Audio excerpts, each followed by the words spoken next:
Greetings. I'd like to spend a few minutes talking about policy and change, or really trying to convince others that your policy is very beneficial and that your policy should be adopted, your policy should be implemented because it has more benefits than other policies and it's less costly. And so let's take a look at this whole idea of changing minds, because a lot of times you have to convince policymakers, stakeholders, and the public that your policy would be beneficial and would be more likely to reach the outcome that's desired than other policies. So the next series of slides that I'm going to show is based on Howard Gardner's excellent book, Changing Minds, The Art and Science of Changing Our Own and Other People's Minds, published in 2006 by Harvard Business School Press. This is not a required book, but I just wanted to mention it because there's some good ideas throughout the book. And he talks about that changes occur consciously, but also that there's different ways that we can think about something. And so thinking about those multiple ways of thinking about the same problem can lead to some changes as well. And that we also have a variety of strategies or tools that will help us change groups' minds, people's minds, politicians' minds, and the like. He says we're really talking about behavior change, but of course the behavior and the mind are certainly connected in that regard. And he also asks the question, what happens when we present multiple versions of the same concept?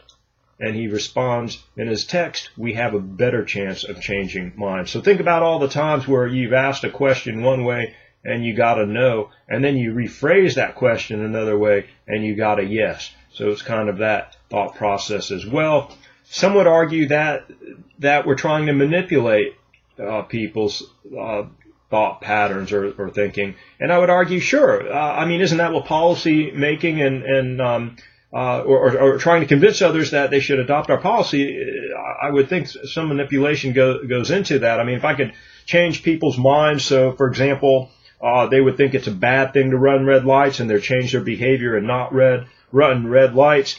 Or if, I could convince people that smoking was unhealthy to themselves and others, and so they would stop smoking, for example, or that heroin is not healthy, and convincing the public and people. And I used that example earlier about the different policies to treat heroin use and addiction, and how we can see the one that actually is probably going to work better in terms of health outcomes and reduction of crime may be a lot more difficult to convince the public and policymakers to adopt. So we see a lot of policies that actually have been shown not to work, or some that actually have a backfire effect where they cause more harm than good, and they actually don't do what they're intended to do, but they create more problems.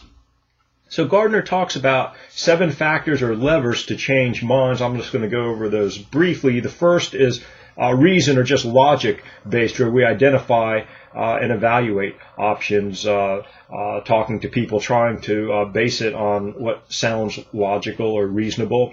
The second factor is research, where we actually bring in the data. We show them the data, and we show them the data of studies that demonstrate that our policy would be most likely to work or has worked before in other situations. And we also show them the data where it doesn't work, and we show them competing policies and the data supporting and not supporting the desired outcomes. And then the third really is appealing to the emotions. And politicians, policymakers do this all the time. They appeal to our emotions.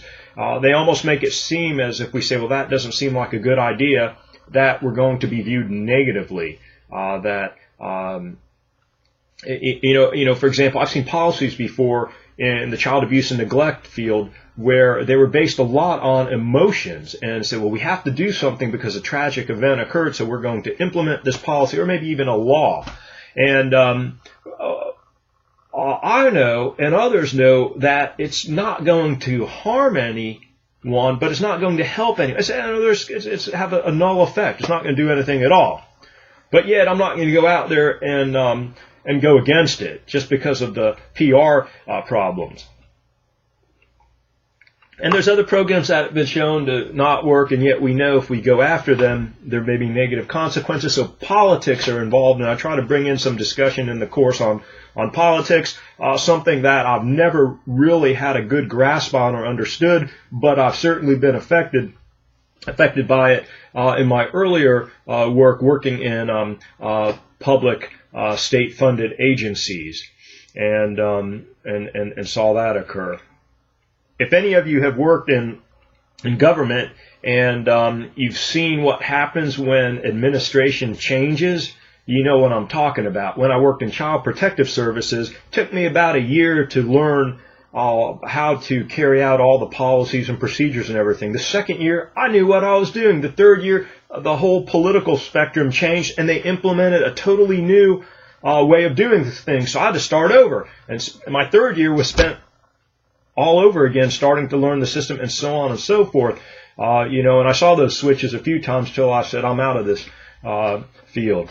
And so we see that. And the interesting thing is both political groups actually had policies that worked, but I don't know why change something if it's working? Why not build on it? And so we see a lot of issues related to motions. The fourth is basically representational redescriptions, or showing different forms of our ideas. We kind of see that in marketing and sales in that sense. But if we can demonstrate our policy benefits and some of the reasons that it should be adopted in multiple ways, maybe one of those will stick with the politicians and policymakers.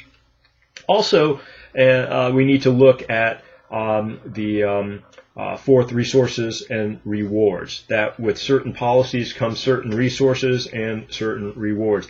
I know, for example, if I wanted to get funding at the community level, or even at the state level, even at the national government level, I would have a better chance of putting together a proposal to address some specific problem, for example, related to abusive parenting styles, or becoming a heroin user, some of those turning points where someone and trying to prevent that from happening. I would probably have a much better chance of getting funding for that. Resources would be out there, the rewards would be the the funding and the like, than I would to what I actually do most of my time, and that is trying to figure out how to stop and prevent genocides.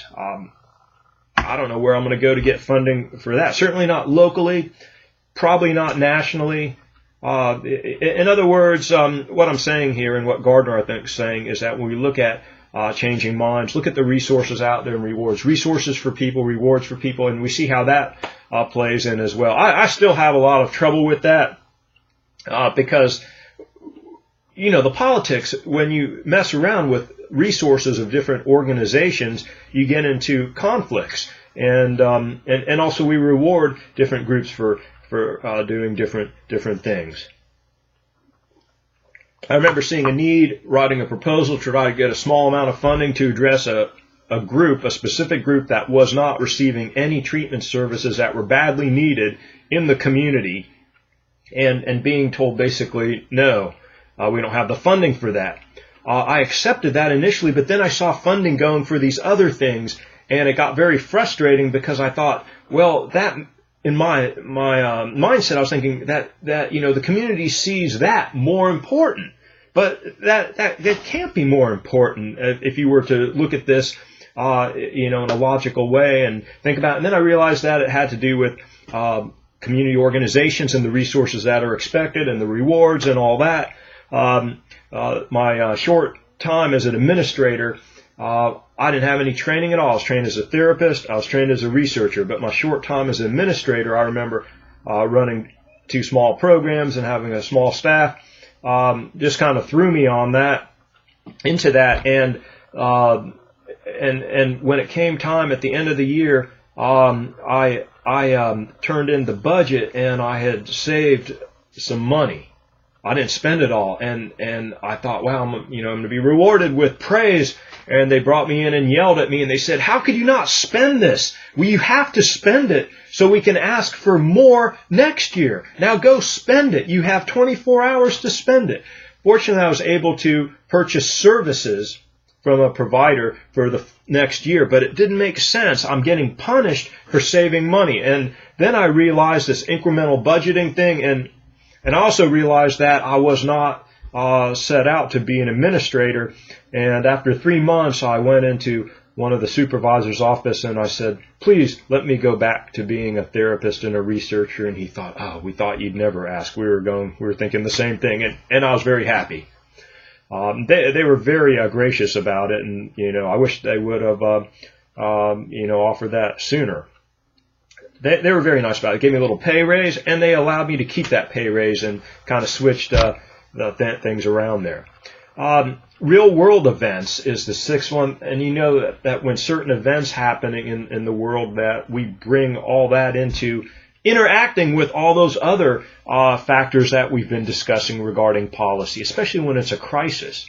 And certainly we've seen crises related to terrorism threats, to actual terrorism, to different diseases, the spread of diseases, to economic problems, to issues related to drug so-called epidemics and violence epidemics and so on. So you see that occurring quite frequently. So obviously you have to do an analysis with that as well. And then resistances.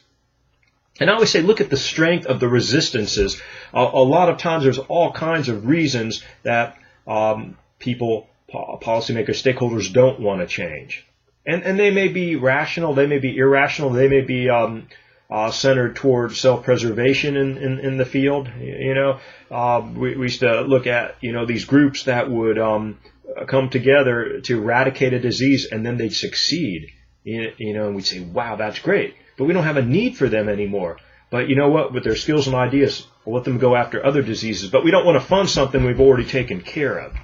Gardner also talks about the 6 realms or arenas in which mind changing takes place. And this kind of looks at, and this is really helpful when you're thinking about your own policy, be very specific, look at those levers of change, those factors, which ones you think would be more likely to work. You don't have to use all of them, obviously, or any of them, but I'm just using those as some options in that sense. Some may be helpful.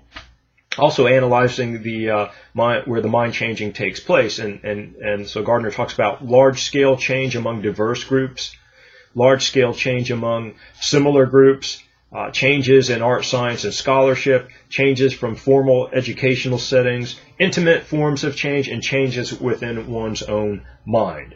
And so sometimes we see these factors or these realms or arenas, or basically I'll say the targets of mind changing in that sense. Who really are you trying? What group or of people or professionals or politicians or stakeholders are you working on changing their mind?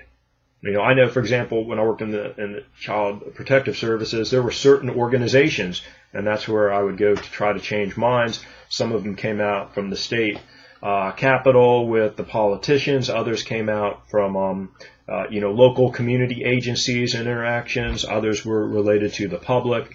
And that's probably why when I switched over to doing genocide research, it was extremely difficult for me to figure out where are my colleagues.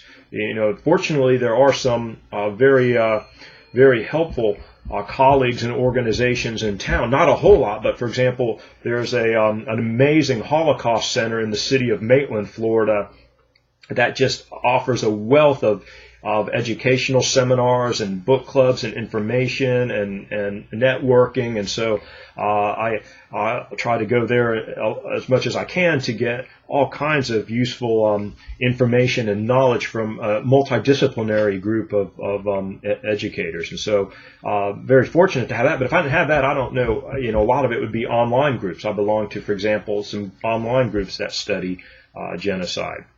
And then thinking about changing your own mind. How flexible or rigid is your own mind regarding change? And, of course, I think once I was trying to change the mind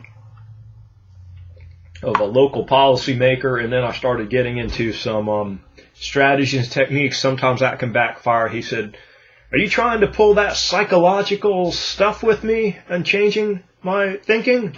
No. But actually I was. I said, "I'm not."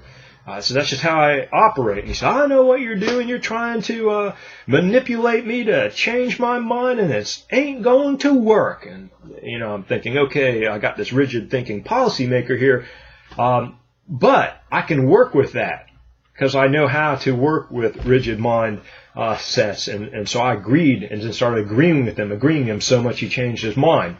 So maybe there's a little manipulation there, maybe a lot. I don't know.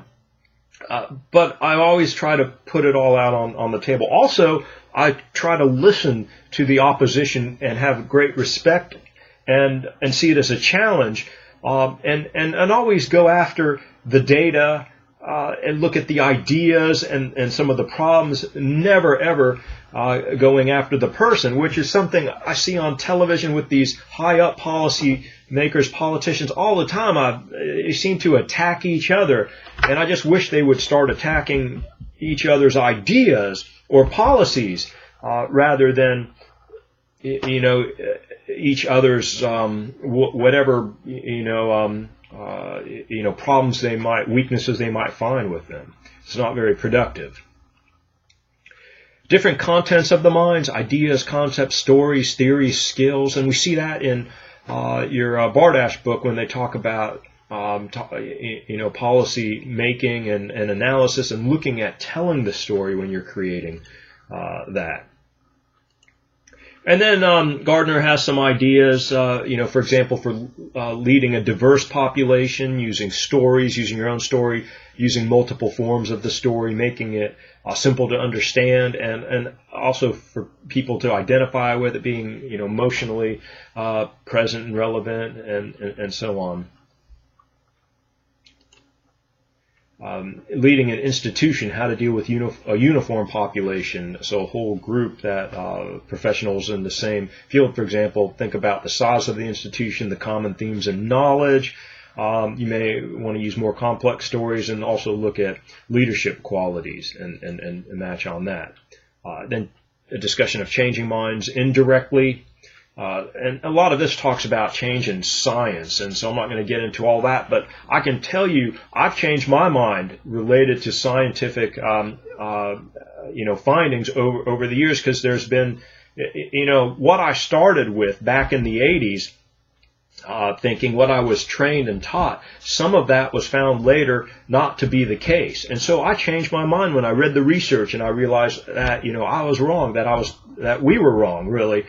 And there's no problem with being, I don't even think that's useful to say we were wrong. No, we just didn't have the additional, contradictory research that was much better that we were able to get later on. Then we have a mind change occurring there. So I've seen that occur in the fields that I've worked in before, and a lot of that I saw in the 80s when I worked in Child Protective Services, because it was really starting in the late 70s, early 80s. So I got in there when it really was starting to develop. So we didn't have a lot of research and knowledge at the time. It wasn't until, the 90s, and even that, we still need a lot more research. There's a lot of questions. But I came in there working in the field right about the same time of the case out in California, the McMartin preschool case. And, a lot of it had to do with interviewing children who had been allegedly victimized or not victimized, or false allegations. All that came into play. It was probably one of the worst times to get into the field, and I tried to read about all that, try to understand it, and try to avoid making any errors or mistakes that had been made by good-intentioned people, perhaps, that used interviewing methods that would later be found to be problematic. And so, that's what I'm talking about there with changing our own minds. Certainly, if I find another program works better than a program I've developed, I'm going to go with that program that works better. But you do have a lot of this going on in the academic field as well, with scholars arguing that their theory or their methodology is much better, and so on. I find what I like to do is try to come up with something that is so out there that it's not really challenged, because others don't know how to challenge, or it doesn't challenge them directly. But I find when it does challenge them directly, I run into a lot more conflict and trouble. Sometimes that's very healthy, for the field, so it doesn't stagnate.